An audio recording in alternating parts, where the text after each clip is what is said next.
Good morning, good morning, good morning, good morning, and welcome to the Queendom. I'm gonna do my Love and Marriage Huntsville review really fast this morning because I see we got a lot of things going on this afternoon. Butterfly will be doing her Love and Marriage Huntsville review this afternoon at 5 my time, and then I have to do Married to Medicine. So I'm gonna get this one out of the way and move forward. Welcome to the live. Good morning.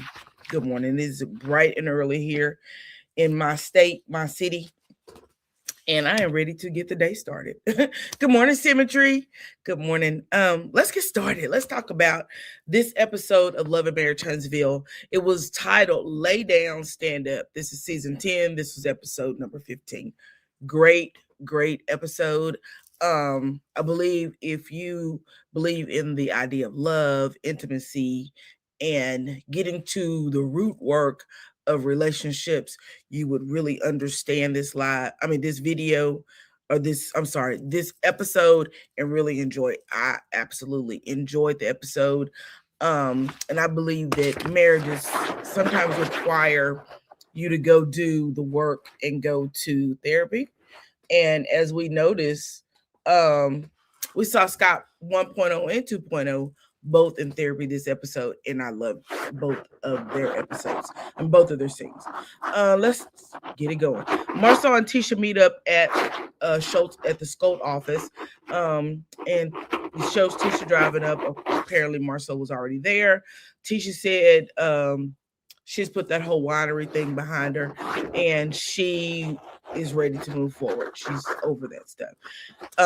What we will say, Scout is looking good. The new office is looking good. They renovated the office. Tisha says she's going to put a desk in the exclusive office. In the executive office, since Scott Realty isn't open. But as we all know, Scott Realty is open. Let's see. I powered up this video. This is Scott Realty. And this video is from a day ago. So she actually showed Sky Realty is up and baby ready for some work. A to the O to the you. There it is. It's beautiful space. They have office space, creative space, flexible options. Shout out to um the Scott's 1.0 for getting Scott Realty up and running. So we're gonna, even though Tisha said that, we know for a fact that Scott Realty is up. The office is ready for her to have a space away from home. Letitia says she wishes her office was completed before Scott was, because um she really needed a place outside of her home office to work. She says she's at home all the time with the kids, and she just would like to have a spot outside the home. Marcel says you have to take care of home first, and he was considering Scout home because that's how they make their money. And it's not how they spent it, is what he said. Marcel says Scott Realty is about to be open. I just showed you the video. Scott Realty is open. Please like the video if you don't mind. Please like the video. And then Marcel said Tisha made him feel really bad for not believing in him because it has been moving along even when you don't see it moving. Marcel said after 20 years of being together that maybe he thought Tisha could understand that he was the guy that she could kind of listen to. Marcel said it was disheartening because he wants Tisha to trust him more. And he said, maybe I'm not doing something right, but I'll figure it out. Marcel then said, when your partner doesn't know where you are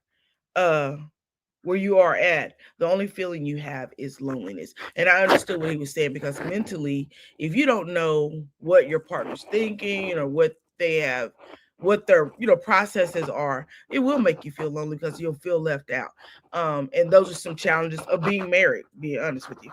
Marcel said, ask Tisha to consider his perspective, consider my side, consider how I feel. Then he said, you're frustrated about the work that I'm actually doing. I'm the one out here doing the work, and he knows every intricate detail that goes along with building out an office space or building out a building, period.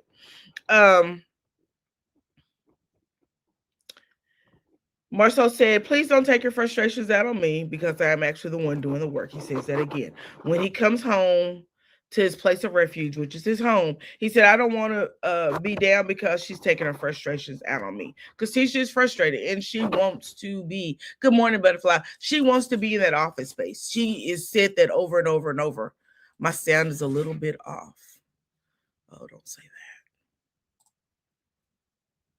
that. I can't see my signal strength. It says I am wide open with my signal strength.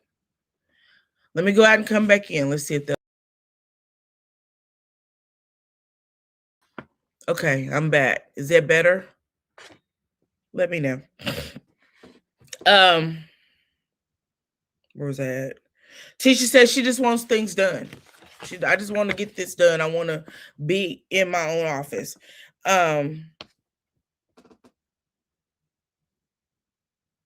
She says she feels like if all the things were completed, it would take some of the frustrations off of her.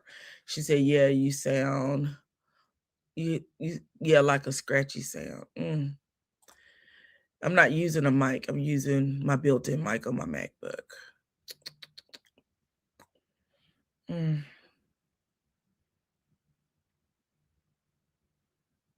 I don't want to end my stream. Let me take myself all the way out.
Okay, is that better? Please tell me it's better. Please tell me it's better. I don't have a notepad at all over the mic. My notepad is on a holder. Okay, good. Okay, where were we at? Marcel asked for some grace from Tisha. This was a really cute scene because they are communicating, and that's what husband and wife should do. They should effectively communicate. Marcel said Tisha has been acting like he's been putting her on the back burner. He said he's been treating her. She has been treating him like he's been putting her on the back burner. Tisha said she wants to make sure she has something of her own and she's tired of working from home. Marcel said that these are the things they have to consider as MJ. Good morning, Steve Michelle. Yes, please like and share, and please, if you're not subscribe to the channel. Marshall said these are the things they have to consider, especially as MJ's getting ready to go off to college. Things are going to get harder because if you have built your foundation as a couple around your children, as your children begin to grow up and have lives of their own, it can sometimes make it difficult on the relationship. It can make it heavy, especially if you don't really know your spouse very well. You might have been touching the computer, but it's gone now. I really wasn't touching the computer. I use a mouse. I use actually a Bluetooth mouse. I'm not sure what was going on, but hopefully we've got it taken care of. Good morning, Ken's big sis. As he said, that pretty soon the girls are going to be going off right behind MJ. So what does that look like for us? Because believe it or not, couples can, after their children get grown and move away, they can fall apart in their relationship. They'll go through a divorce. I've heard it. I've seen it. Relationships just fall apart after the children get grown if you're not rooted and grounded and have a relationship among each other. Kimmy and Maurice meet up. We go to the next scene. Kimmy and Maurice meet up at Kimmy's office, and they discuss Maurice Jr. They called the child Munster. We're going to call him Maurice Jr. And that they had bought him a car that was just sitting in the driveway. Maurice Jr. and his dad made a deal that if he got his grades up, that he would get the key to the car. And apparently Maurice Jr.'s grades are not up because Maurice says that he still has the key to the car. Maurice said that he is cheering his son on. He said, I got the pom-poms and I'm out here cheering him on. But apparently Maurice Jr. is just not driven by those pom-poms and whatever his dad is doing. Maurice said that Maurice Jr. wants to be like Jalen. And Kimmy said, yeah, but he doesn't want to do the work like Jalen did. Maurice said that they didn't have to tell Jalen to handle his business in high school. He just did it. And believe it or not, a lot of that comes from the discipline that you give your children when they're young. If you set up those ground rules and that discipline when they're young, where they have to, come home, start on homework, set up some ground rules, normally that will follow them through through high school. I did that with my older two children. When I say that I didn't have to deal with telling them to do homework, because I'd already set up those ground rules. They went to private school until a certain age, and then they went to a public school as they got in middle school. And so I didn't have to really start over or set up any ground rules because I'd already started with the discipline in private school. We got to come home and this is what we do. So when they got to high school, I had my oldest two and my youngest, they were straight A students, graduated in the top 10% in their class. It was because those that discipline had been established very young. So that's something that you have to do. And I can only imagine Maurice Jr. going from one household to another household. Rules change when you move from one house to another, from mom's house to dad's house, especially when your parents are not together or don't have a relationship. It's a little bit difficult. So I can imagine he's been through some things. Not saying those things were bad. I'm just saying that I'm sure that he's been through some things. And the parents have to take a little bit of responsibility for not setting ground rules for children when they become a certain age. When those educational disciplines are not there, I would not send him off to a university. He would go to a junior college, especially if he was not keeping his grades up in regular school. It just couldn't happen. So, child, it is what it is. I think part of the problem is Maurice slacks with Maurice Jr. I totally agree with you. And that's why I said going from one household to another household, I believe that becomes part of a problem. Good morning, girlfriend says that was part of the topic bringing into the season. Exactly, it was because he was harder on Jalen than he was on his own child. Where was I? Kimmy said, in your expectations, you expect to wake up one morning and they have it all together. And believe it or not, you have to set the foundation for young people for them to have it together, because they're just not going to just wake up one day and it just be magically there. You have to be planting those seeds as they go through, as they're growing up. Maurice responds with ambitions, and Kimmy said, not just ambitions, but foundations that they build on internally. And that's what I'm saying again. You have to put those seeds in them when they're very, very young. When my children were young, they had a bedtime, they had all these things in line. And those are things that even to this day, my kids, they grown people, baby. They in the bed at a certain time and they be resting. They ain't up doing nothing crazy. They in the bed. They at the house. They chilling because those are things that I put in them very young. And believe it or not, I would say all of my kids are probably homebodies. You're not gonna really find them at the club unless they go into a friends get together. They are homebodies. I have to sometimes drag them out of the house. He agrees. Oh, let me back up. Maurice's struggles and upbringing is what made him who he is. And they start discussing. This is a segue into us going into a further part of the show where they start talking about things that he struggled with growing up.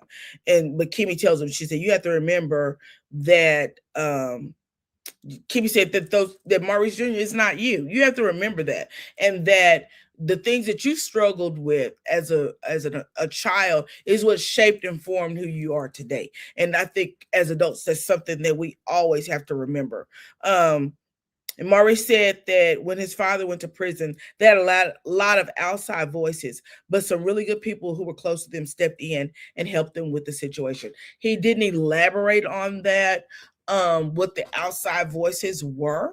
I don't know if they were getting in trouble, because I know that they have a big family. There's a lot of Scott children, so I'm not sure what the element was with their lives. But he did say that that they had good people who stepped in and helped them. And we all, children need mentors, believe it or not, because you could tell your child something all day long, and guess what? It could be the same thing that somebody at the school tells them, but they'll come home and say, "Hey, mom, Mr. So-and-so said so, this and that." And I was like, "Well, I said the same thing."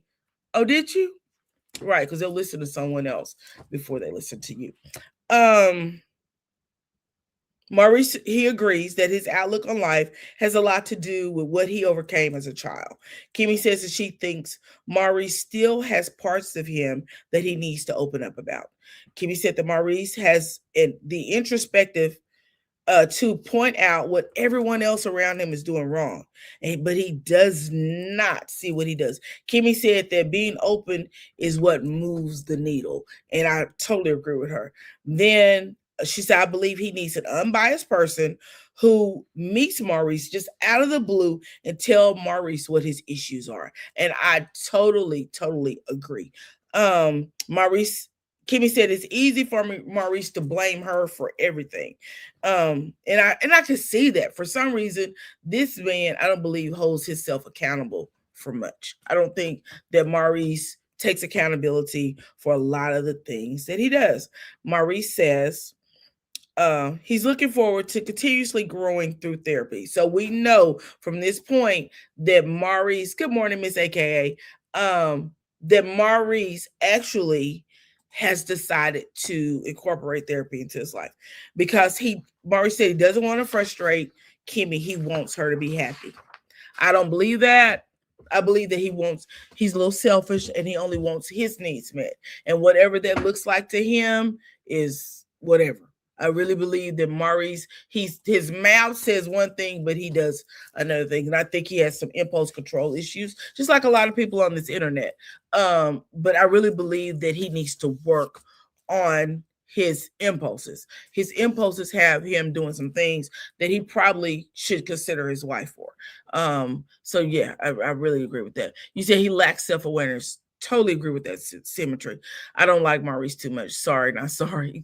Ms. AKA, that's perfectly fine, because I'm not gonna say I don't like him. I'm not gonna say I do like him, because he's a character on a TV show that I watch and I find entertainment out of. But I will say that I find him very selfish, and I find the very fact that he likes to be Martin Luther Scott, and he's not really being honest with himself. And some of that may be the very fact of whatever he's gone through. He masked it in trying to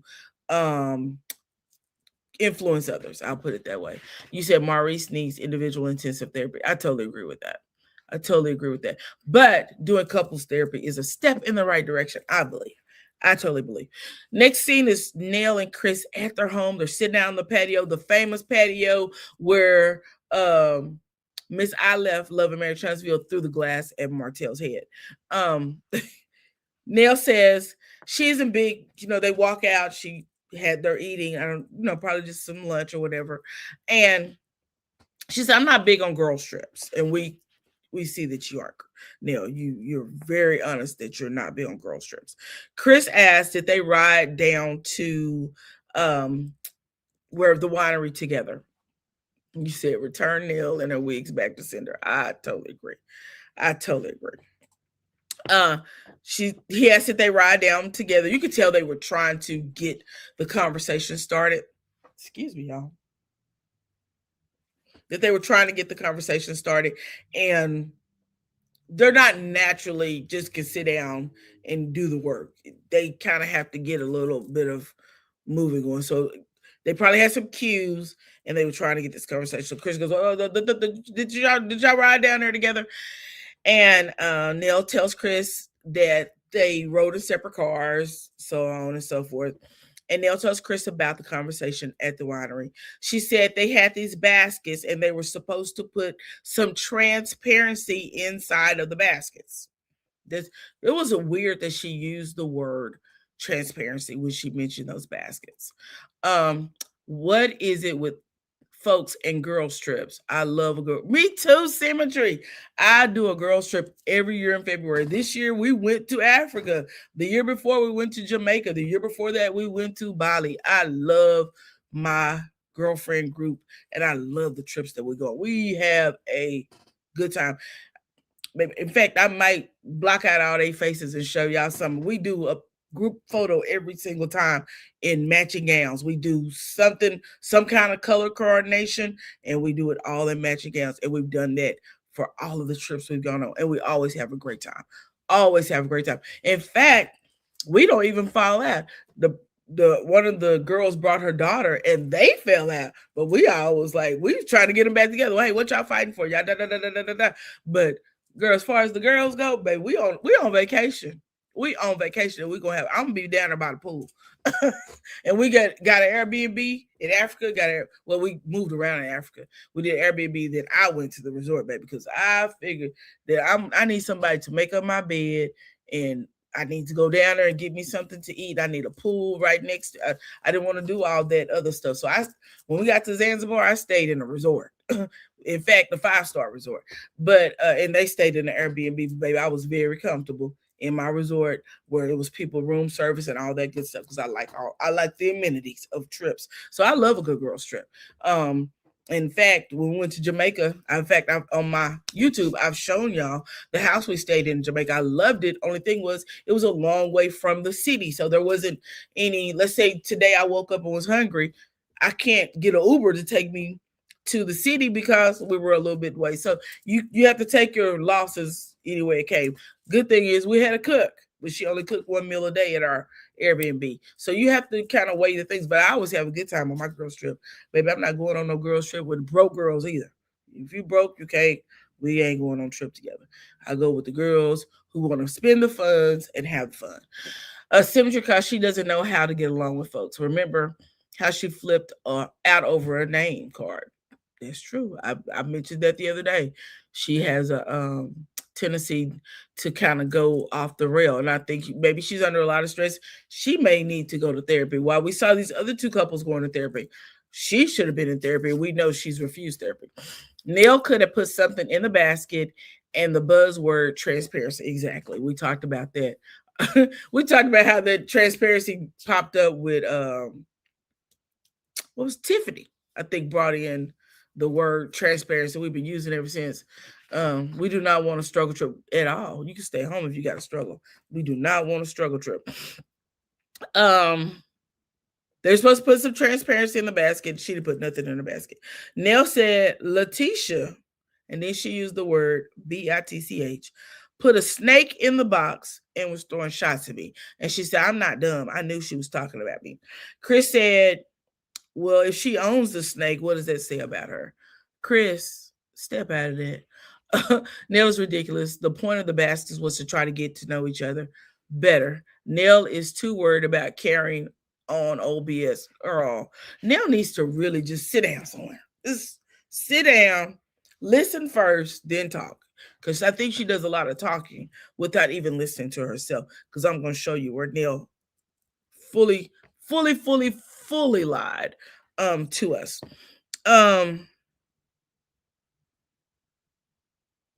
Nell said, and I quote, they are not transparent, so why should I be transparent?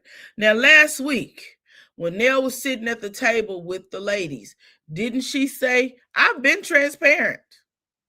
So are we going to keep letting Nell get on this camera and play in our face? Because Nell said, we came home from LA because Lance had a baby on the way. We heard that. It was on the screen. Then Nell says, I never said that.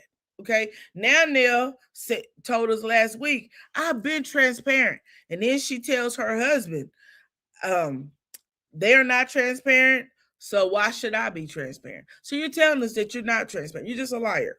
Moving forward. And I put in my notes, but Nell, you said you were transparent. Nell's a big liar. Nell is a liar. She's a liar. Nell is dreadful and childish. Yes, she is. Nell is playing in our faces like whoever is playing in our wigs. Definitely. Nell said that the ladies only want to share, especially only want them to share, especially about their adult children.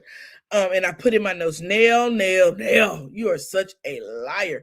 They don't care about your adult children. They don't. They were holding you just in conversation. Hey, yeah, Nell said the reason why they were leaving LA was because, Lance was having a baby.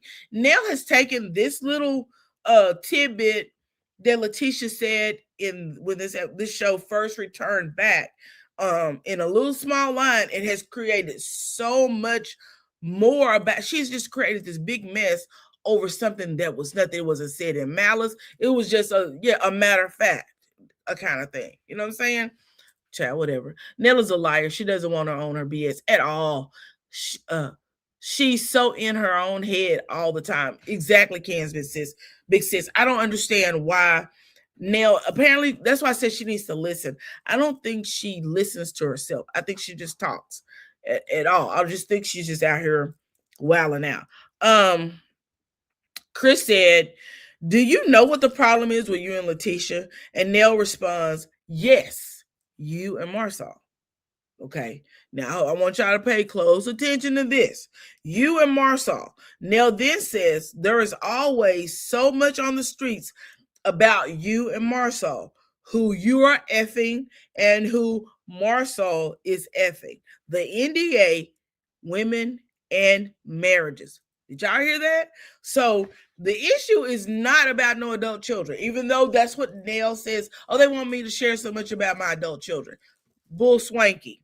The issue with you and Letitia is that Letitia tried to hold you all to task about the NDAs, and then you realize there's some scuttlebutt out in the streets about allegedly some scuttlebutt out in the streets about your husband being unfaithful to you, and you in fact have decided that you would in turn, I guess, have this issue with Letitia. And so now the truth is partially coming out. It's partially coming out that the truth is that you believe some of that mess going on in the streets, just like Letitia is having some issues with some of that mess that is talked about out in the streets. Whether y'all believe it or not, I believe that's the truth. She just said, go back. She said, what? Chris said, do you know what the problem is with you and Letitia? Nell responds, yes, it's you and Marsau. Then Nell says, there's always so much going on. There's so much talk in the streets about you and Marsau, who you are effing with and who Marsau is effing with. The NDAs, women and our marriages. Okay. Now go play with them kids at your daycare, not us. Exactly. Nell has dealt with infidelity, and I guarantee you that is always playing in the back of her head. Moving forward. Marsau and Tisha did a live, and they said they didn't want to talk about what was on social media. Chris said for them to say something like that, what did you do? Nell, and he takes Nell to task here. For them to say something like that, what did you do? What did you do? Nell says, I guess talk about her marriage. Okay, we get somewhere now. You back to tell the truth. Because first you said it was about your adult children. Now, when Chris held you to task, now what did you do to make them say something like that? Well, I may have said a little something about their marriage. I may have did a little talking about the marriage. Chris responds to who? And Nell says Destiny. Nell tells Chris what she said to Destiny, which was, she need to talk about the video, the Marsau, the woman, whatever. And before I get out here and tell what I know, right? That's what Nell said. Nell, and I put in my notes, Nell started this whole marriage situation over the fact that she told these folks she was leaving LA because her son was having having a baby. All of this mess is Nell's fault. All of it. Every single part of this is all Nell's fault. Good morning, that's me, AD. Welcome to the live. All of this is Nell's fault. She literally just told off on herself. Every bit of this is Nell's fault. We move over. Tisha and Marcel have a therapist come to their house. I thought this scene was absolutely amazing. I don't know if anybody else felt that way, but I felt that this scene was needed. Baby, I felt like I was almost in a Harlem romance book. The therapist's name is Nita, and she comes to the home. She starts telling the therapist about how they met, how her and Marcel met, and the dynamics of their relationship. And it's always good that when you go into a therapy session that you do discuss you give them, they're going to always ask for some background, of course, so that they can get to the issues of what's going on. So this particular Nita, I believe she's a love and intimacy coach. Then Marcel arrives after they get through talking, and he looks kind of shocked, like, what's going on here? But he comes on in. He goes, should I go get undressed? Am I overdressed? And he goes, I guess, and changes. He comes back in a t-shirt and some sweatpants. And he kind of, Marcel picks up a whip that's sitting on the chair when he come in before he goes to change. And he's like, what is this? I probably wouldn't have picked up the whip because who knows where that whip be in, but hey, good luck. Nita introduces herself to Marcel as a love and intimacy coach. And Marcel says, I've just said that, am I dressed for this? And she actually said, yeah, but he said, I want to go change. So he went and changed. Marcel asked the coach, do you watch? And I thought that's kind of like voyeurism, but that's, I guess, a good question. Nita said she will be coaching them and giving them cues. After that explanation, Marcel asked Tisha to tell the truth about the intimacy, about the hugging and all that times. And he said sometimes he just wants to hug without the intercourse part. And Tisha said, you do, but it leads into. And I said, girl, we know. All the women who have a husband or a living lover, baby, you already know when they start rubbing on you, baby, they be wanting something else. All right. Marcel said, what are we doing? Telling the truth on this? Let's go back and let's tell the truth, Tisha. Marcel says that he does ask for hugs. And I thought this was absolutely amazing. That he admitted that he asked for hugs. Tisha said she isn't intimate like that, and because she didn't grow up giving hugs.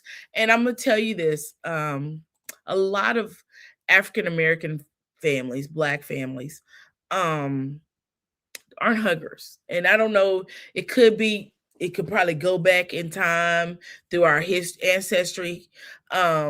As to why we are not huggers. Maybe we're afraid to get close to each other for fear of, slavery or whatever. But I do know I didn't grow up in a house of huggers. And as I got older, as I became an adult, I became the hugger. I would say, hey, Mom, I love you. Before I would get out the phone, I love you.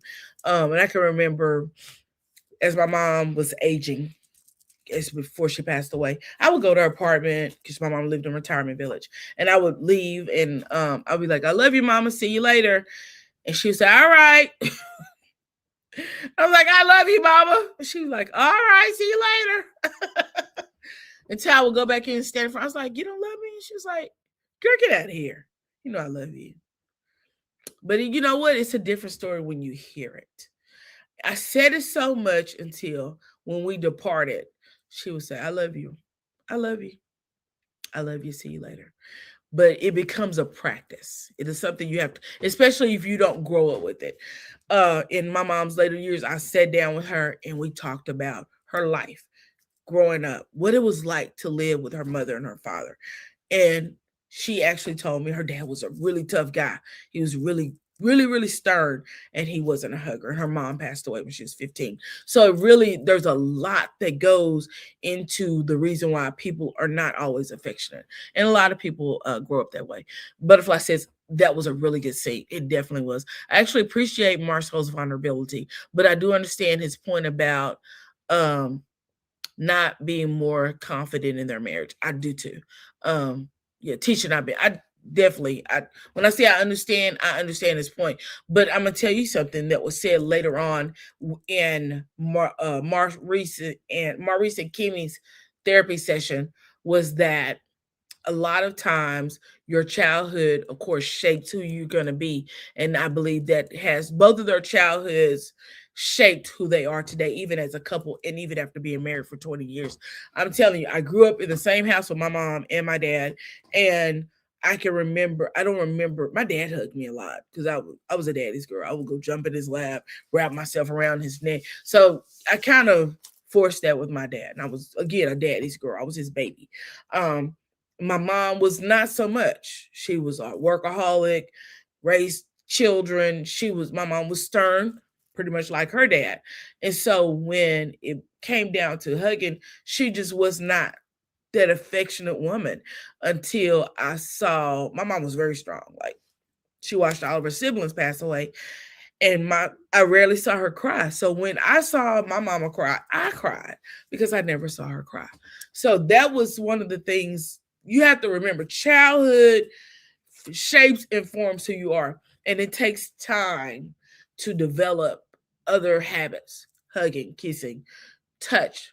You know what I'm saying? If you have a husband who is physical, who wants to physically hug you, hold your hand, give you a kiss, baby, get into that. Love that. Develop those things, because that's not always a feature of a gentleman. I agreed. I hugged my son. I told him I love him each day. I did not get that growing up. I do the same thing with my children, Gail Francis. I'll call him before I hang up. I'll be like, I love you. Now, if I don't say I love you, you know I'm mad at you.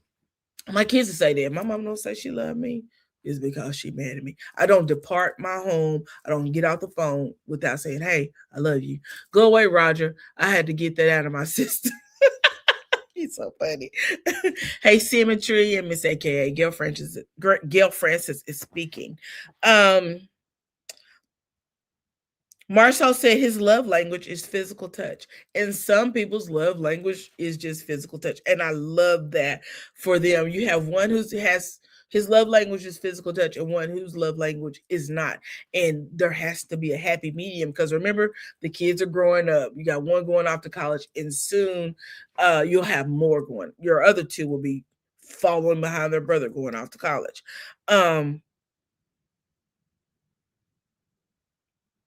He did say that he ain't turning nothing down but his collar. He did say that when he was talking. Letitia was saying that she felt like physical touch always leads to physical intimacy, and he said, I'm not turning nothing down but my collar, baby. I thought that was hilarious, but he is saying that they could be without it.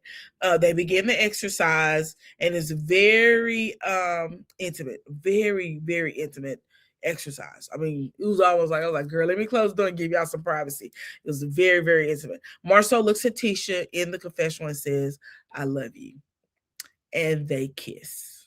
And you can see the connection. Maybe it's like almost like their souls. When he said, looked at her in her eyes and said, I love you, it was like their souls meshed, and then they kissed. Y'all, that was a beautiful scene. I love that. The coach tells Tisha to straddle Marcel. And when she gets comfortable, she starts lighting incense, and she tells them she's going to let them have some moments to themselves, and she will be back later. Marcel adjusts Tisha. You see him moving her around. And he began to rub her legs and look her dead in her eye and have the conversations that needed to be had. Marcel, they start talking about a lot of things, and things got serious. Marcel tells Tisha that she wasn't being honest. He starts the conversation. You wasn't being honest about that hugging. You wasn't, he said with the therapy, you wasn't being honest about the hugs with the therapist. And that opened up the space for a real intimate conversation, because Tisha took that conversation and she flipped it around, and baby, they began to talk. Letitia told Marcel that she always felt like she has to fight for him. And I said, Sue, I put in my notes, that is a very sensitive area for Letitia. That having to fight for Marcel is a very, very sensitive area for her. Marcel asked Tisha, if he said, do I defend me? Do you ever hear me defending me? And Tisha said, no, because you don't care. And Marcel said, no. He corrected her. And he said, no, it's because I know the truth. I know the truth. Then he explains to her that he feels like he is paying the price for what others see. He's not paying the price for what this woman that he is married to for 20 some odd years knows. He's paying the price for what other people see in him. And he says to Letitia, he said, I lost my spot. He said, there is a Marcel that people see and they think they know. Then there's a Marcel that you actually know, that you actually have been with for 20 years. You know. Then he says that she knows him, and somehow he's getting confused with this other dude that's on, that the people know. And sometimes talking to Tisha is like reading the comment section. But I was like, you better lay it down. But when I say Marcel stepped into his big bag with this and analyzed the situation, he really used his words and conveyed it to Letitia. I loved it.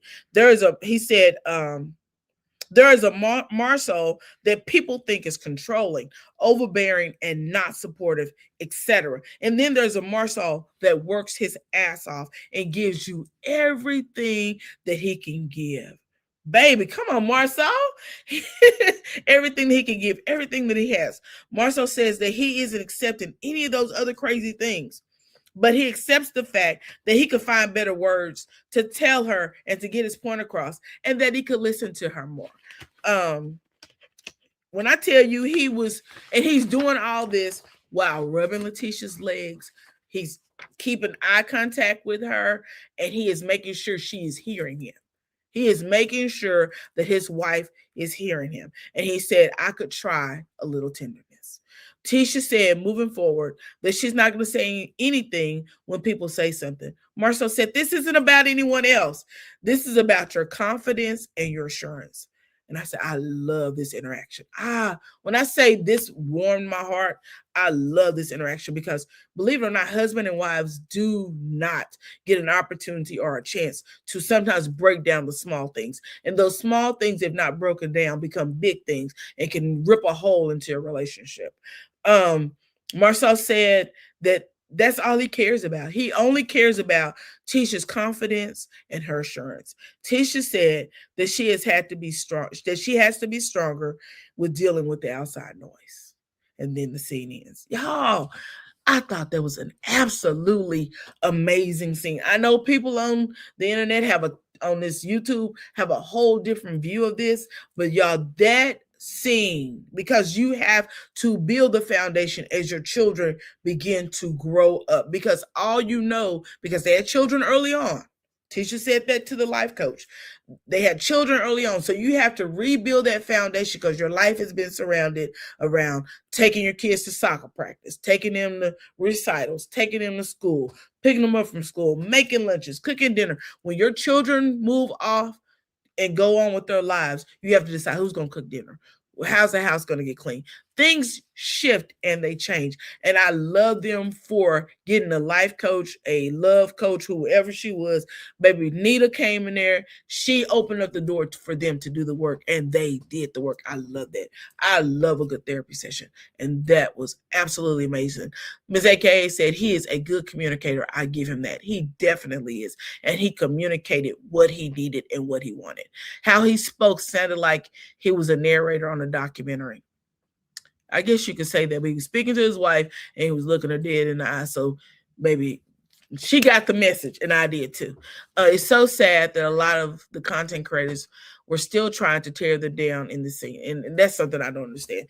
This scene was absolutely beautiful. And if most of these people out here are lonely and they don't have a spouse, or they're not in a relationship, or they're angry, because you have to remember, this sector of people actually were following a woman who was going through a divorce based around infidelity. So this is what this show, their the majority, I would say, of the people who are content creators and follow this show, they are they probably have experienced the same thing. So they actually have trauma bond, and that's how they actually started liking the show, is because the trauma bond of cheating.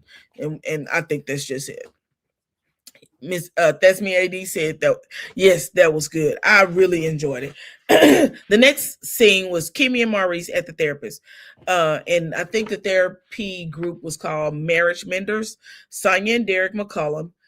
They came in. They have been doing counseling through Zoom, but the therapist prefers face-to-face visits. Y'all, this therapy session made me sad. It made me feel sad for Kimmy. Because I can't imagine putting your own wants and needs to the side so that someone else can fulfill their wants and their needs, and there's never a middle ground. But let's get into it. The therapist gave them a piece of paper. She gave each of them a piece of paper, and she said the paper represented what's important to each one of them. And apparently to Kimmy, time was very important, and to Maurice, sex was important. Maurice said that our relationships are at its best in the heightened sense of intimacy. Excuse me. And I put, boy, what? What are you talking about?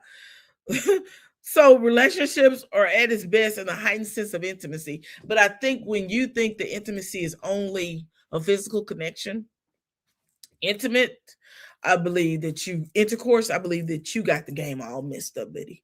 You got the best intimacy is when you can make love to a woman's mind. That is the best intimacy, not intercourse. But child, you do you. I just put, boy, what? Just shut up. So they are each going to talk through what is important to them, and at the end of the task, one of them is going to have the paper. That's what Kim explained.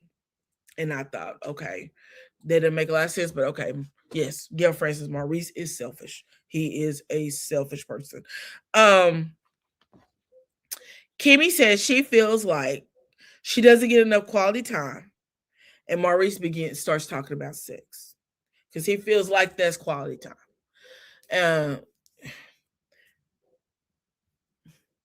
Trying to decide, should I say this?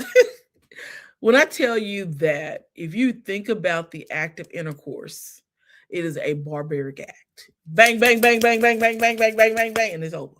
You know what I'm saying? It's a barbaric act.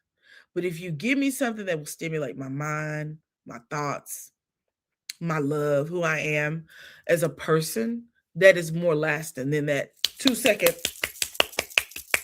That's gonna be going really fast. It's over. Cleanup time. Clean up on aisle 3. It's over. So I really feel like he's missing the valuable part of marriage. I really feel like that. Maurice has the mentality of a 13-year-old boy. You hear me? Definitely. He's basically treats her like a piece of meat. Basically, the mattress, the maid, and the mule. The mattress, the maid, and the mule. Exactly what he treats her like. If you don't know what that actually stands for, the mattress, something for you to lay on, the mule, something for you to ride, and the maid, someone to clean up behind you. That's exactly what he treats her like. Kimmy says intimacy does not begin with sex, and it's insane that she has to tell an adult man that intimacy does not begin with having sex. It isn't. Intimacy actually begins in the mind. It begins in the brain, and when you program your brain to understand what intimacy is, it becomes far greater. At his big age, for him to be saying that is frightening. He said they could give up one day. He said we could, instead of doing it 6 days a week, we could give up one. This dude is still thinking like a teenager. You really only got married so that you could safely have. Anyway, when I say this, really, this grind all of the gears I have. The time that Maurice is willing to give up is only during sex. He's not willing to give up any more time to spend with his wife. No more quality time other than laying down and doing what they do in the bed. The therapist asked Maurice, what does it mean when Kimmy said that she wants more? More time. I'm sorry, when she wants more time. And more time could lead to better intimacy. And maybe he wouldn't want it so much. And then he said he wasn't willing to give up the intimacy part. He was very straightforward. I'm not willing to give up having intercourse. I'm not willing to give that up at all. It's not going anywhere, is what he said. Kimmy says she thinks that is too much. I can lay, and he makes a comment that she can lay down longer than you can stand up. And the Sonia, the female therapist, said, "Where did you get that at?" Oh my! I mean, she was taken back at the very thought that this man is married and this is his thought process, and his wife is sitting right here listening to this. Girl, too much. I put in my notes, Maurice is disgusting. Maurice said, that is not going to happen. I'm not going to give up having sex. And Kimmy got mad. I said, yeah, Maurice has an addiction. He has an addiction. And that's what he needs to be in therapy by himself. He might need some shock therapy. He might need some of the things they give to the mentally ill. I don't know. But he might need to go somewhere and talk to somebody by himself that does not include Kimmy, because the issue he has, be honest with you, Kimmy cannot help him with that. The issue that he has with just having to have it all the time, that is not something his wife is going to be able to work out with him in couples therapy. He's going to have to go somewhere and just do him. You say, yeah, he do act like a horny teenager. He does. So he wants to spend a day just banging it out. When I tell you, when he was saying stuff, I was like, he can't be for real. Maybe this is all a joke, but he really is serious. The therapist was flabbergasted. She was just taken back. I think she had to catch her breath. Was like, really? Maurice said he isn't going to say that he is going to give up sex, because he isn't.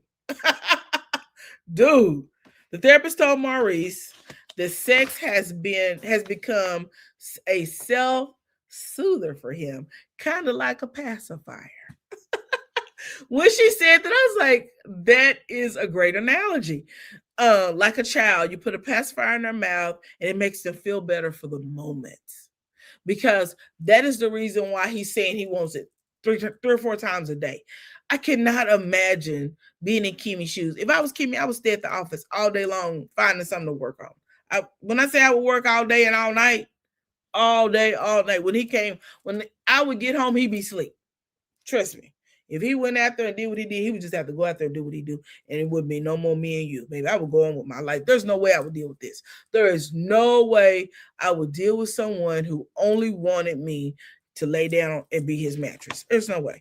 Maurice told the therapist about his experiences as a child, about his refrigerator having a lock on it. Now we're starting to begin to pull back some layers.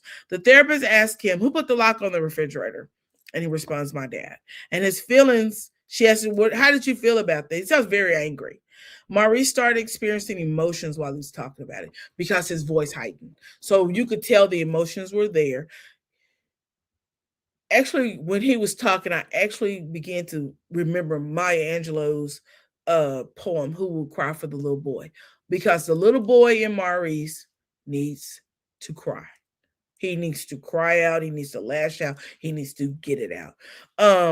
Maurice said that he was embarrassed by that as a child. People coming over and there's a lock on the refrigerator. He said, but when you hear, he said, but he understood because his dad had to feed all of them. And I think it's like 7 or 8 of them. He said, when you hear how some people are, the therapist said, when you hear how some people are raised, you understand why they act like they do as adults. He said he would sneak into the bathroom and play with himself. Self-soothing again. He said that there was a magazine that they kept in the bathroom, and if someone took it, they would question. So I guess all the brothers, because I think they have two sisters out of this group, all the brothers would go in the bathroom, and but he never outgrew it. He's still stuck in that little boy. He's go in the bathroom, get the magazine, and self-soothe. Um, Kimmy says when he doesn't get attention, when she said when she doesn't get the attention from Maurice that she feels like she needs, that she feels very, very sad. Maurice said he thinks Kimmy is his life partner, and that he just lacks emotional intelligence. And I was like, you know for a fact that you lack emotional intelligence. You know this, and you're not doing anything about it. And he used the word significantly.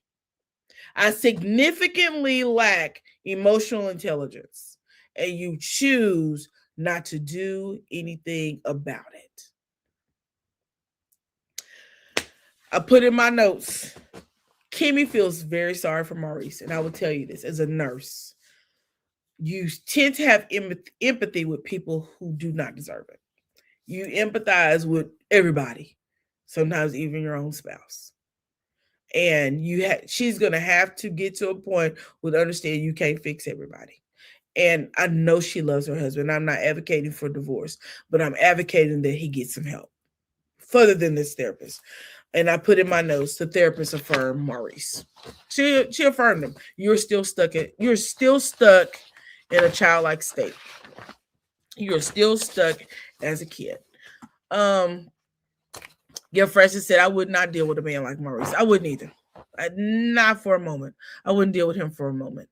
The way he is acting like Kimmy is his refrigerator, and she's keeping a lock on her body. She would have to. Can you imagine doing this 3 times a day? You couldn't walk down the hallway and he see you. You can't be home on your day off without having to put in work, right? Because it may be a day I don't feel well. We do know that she dealt with breast cancer, going through chemo.